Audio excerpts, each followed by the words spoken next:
আমরা সকলে নবী ইউনুস আলাইহিস সালামের মাছের পেটে বন্দী থাকার ঘটনাটা জানি, কিন্তু ঠিক কী কারণে তাকে বরণ করতে হয়েছিল এমন ভয়ানক বন্দিত্ব তা কি আমরা জানি? নবী ইউনুস আলাইহিস সালামকে আল্লাহ সুবহানাহু ওয়া তাআলা মুসলের একটা জনপদে নবী হিসেবে প্রেরণ করেছিলেন। জনপদের লোকেদেরকে তিনি আল্লাহর একত্ববাদ গ্রহণ করতে এবং যাবতীয় শিরক থেকে বেঁচে থাকার আহ্বান জানান।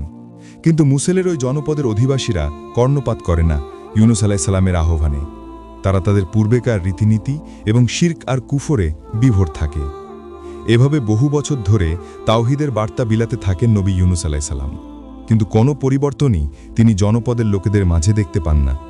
একটা সময় জনপদের লোকেদের উপর ভীষণ অসন্তুষ্ট হয়ে পড়েন ইউনুস আলাইহিস সালাম এবং তাদেরকে বলেন, যেহেতু তোমরা আমার আহ্বানে সাড়া না দিয়ে তোমাদের মন গড়া ধর্মের মাঝে অটল আছো, আজ আমি তোমাদের ত্যাগ করে চলে যাচ্ছি এবং এও বলে যাচ্ছি তোমাদের উপর শীঘ্রই আল্লাহর আযাব নেমে আসবে।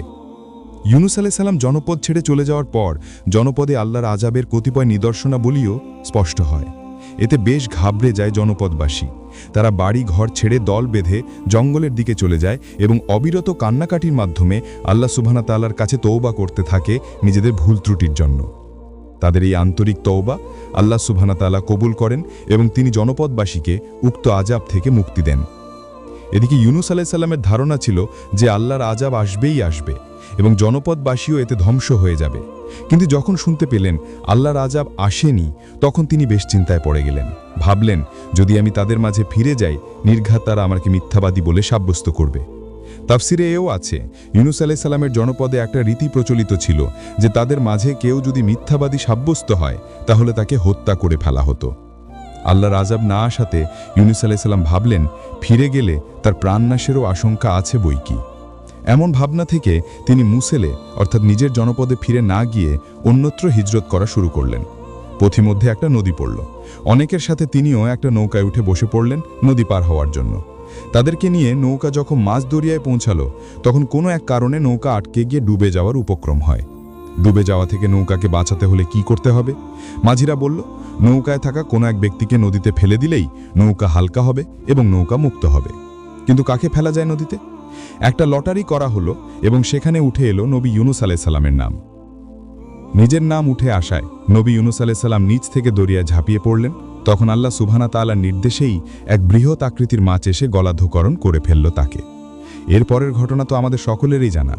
ইউনুস আলাইহিস সালাম আল্লাহর দরবারে আকুল ফরিয়াদে ক্ষমা প্রার্থনা করেন এবং সেই সুবিখ্যাত লা ইলাহা ইল্লা আনতা দোয়ার মাধ্যমে নিজের ভুল স্বীকার করেন। আল্লাহ সুবহানাহু ওয়া তাআলার কাছে তার ফরিয়াদ পছন্দ হয় এবং তিনি নবী ইউনুস আলাইহিস সালামকে মাছের পেটের ভেতর থেকে উদ্ধার করেন।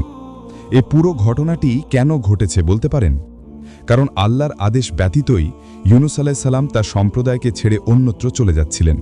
আল্লাহর আদেশের জন্য তিনি অপেক্ষা করেননি, কিন্তু তার এই কাজ পছন্দ করেননি আরশের অধিপতি। তিনি নাখুশ হয়েছেন।